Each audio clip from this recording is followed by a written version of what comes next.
Welcome home. I'm Jamie James. If you have not met us yet, my husband Craig and I homestead here in the Northwest on 18 acres with our 4 kids who we also homeschool. Age ranges from 14 years old all the way down to 5. Today we are going to talk about our homeschool journey and how we began, along with some things that you might not expect when homeschooling.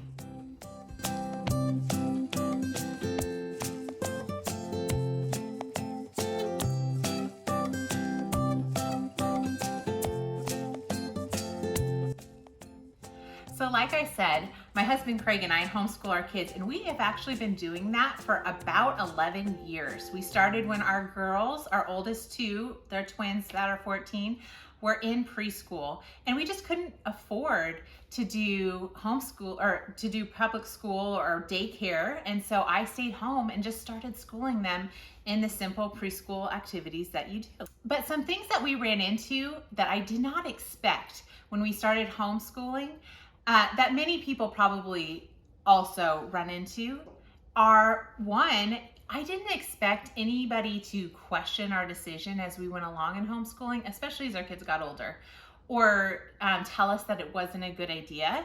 You will probably have that happen to you. I didn't expect that I would doubt myself. I come from a public school background, actually, I was an elementary ed and early childhood ed major and had done some school teaching, and I still doubted myself. Could I do it? Was I able to give my kids what they needed? Could I manage our schedules and help them learn? Was this even a good idea? I am sure you will also, if you have not yet experienced that, think the same thing for yourself.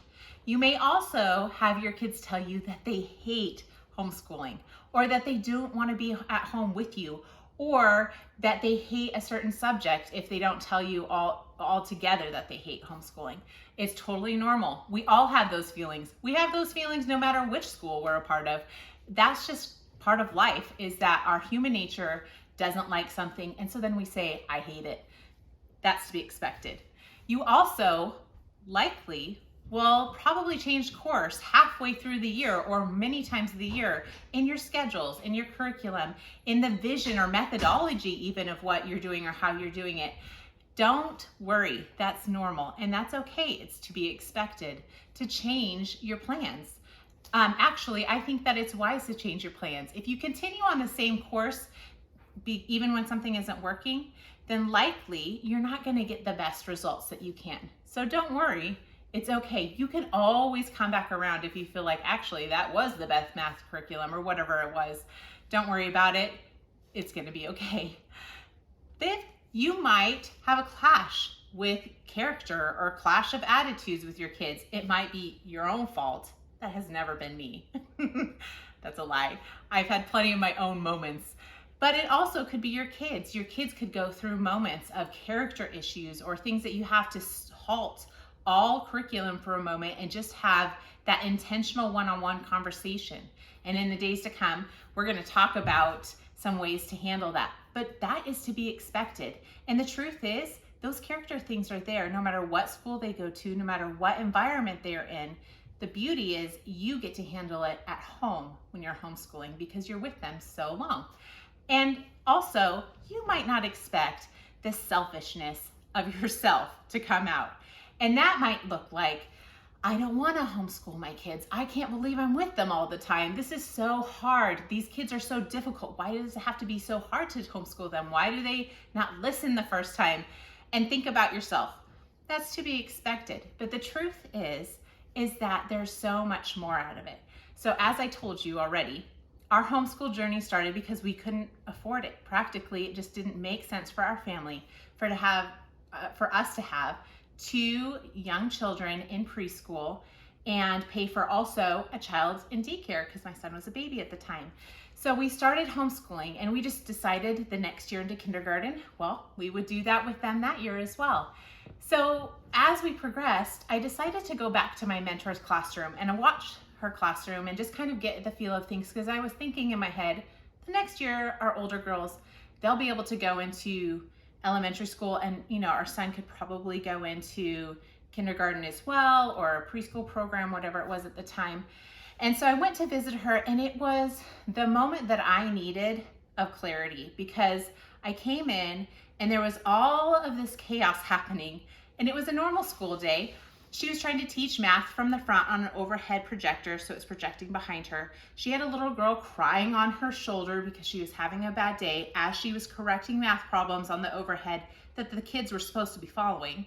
The kids who were lined up in one single row, probably for behavioral purposes, were not all paying attention. And then we had kids coming in and out for what we call specials in elementary school, and that is, we're pulled out for reading programs, or we're pulled out for English as a second language, or behavioral classes, or whatever it is that they have to be pulled out for IEP. They're missing out on that math time because it's when it can be scheduled for the people who are helping them to pull them out. But they were just coming and going, so they didn't know what was happening. And the general chaos of that day just struck in my mind that if that's what it looks like with, 25 first graders, then I think a little chaos in our home that I can manage really well with my 2 first graders and a kindergartner is probably going to be okay. So from that day forward, we just decided, okay, 1 year at a time, we're gonna decide, is this a good thing for us? And we move forward.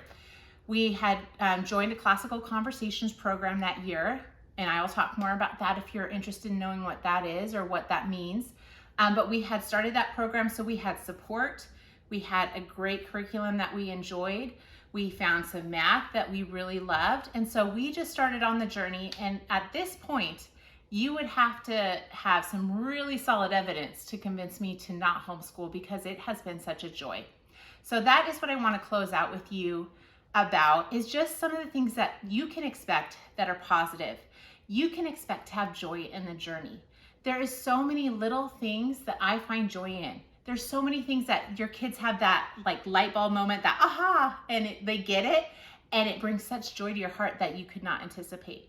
You will grow, both of you as a person and your child as a person. You're gonna grow in learning. You'll probably learn something alongside your kids. You're gonna grow in character. You're gonna grow in becoming a better person, I think, in general. And I know that might sound a little cheesy if you are at the beginning of this, but I guarantee it, you will grow. You will find support if you look for it. You won't do this journey alone. Even if you have people who say, don't do it, you're gonna have a lot of other people who say, I'm with you, I've got your back. And by the way, that's happening to me too. Try this. This is what I'm trying right now, and it seems to be working. Your child will learn and grow despite what you think might happen with failures or fallbacks. It's going to be okay. They will grow. They will develop. They will gain what they need to gain.